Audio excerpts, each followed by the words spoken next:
Welcome to my YouTube channel. आज तवा कलेजी बनी है। तवा कलेजी की रेसिपी जानने के लिए आप लोगों को मेरी वीडियो मुकम्मल देखनी होगी। तवा कलेजी बहुत ही इजी रेसिपी है, बहुत ही सिंपल सी और बहुत जल्दी बनने वाली। तो चलें चलते हैं कि तवा कलेजी कैसे बनाते हैं। घी डालें तवे के ऊपर, आप लोग कलेजी डालें। ये जो मसाला मैंने डाला है ये कुटा धनिया, लहसुन, अदरक, हल्दी है। हरी मिर्चें डाली, इसको मैं मिक्स करूँगी, अच्छे से भूनूंगी।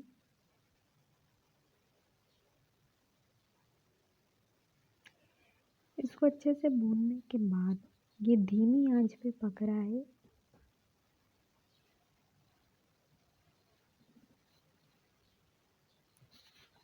और मिक्स करते रहेंगे।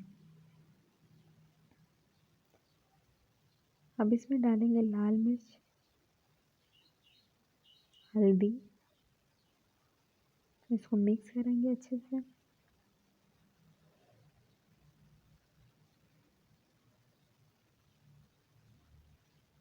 अब मैं डालूंगी इसमें नमक,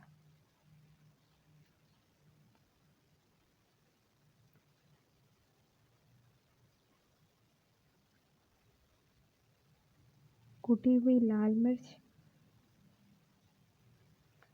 इसको अच्छे से मिक्स करेंगे। ये बिल्कुल पकी हुई है। अब इसमें डाल रही हूँ धनिया। ये देखिए, ये बिल्कुल डन है, डन। अगर आप लोगों को मेरी तवा कलेजी की रेसिपी पसंद आई है तो एक लाइक तो बनता है।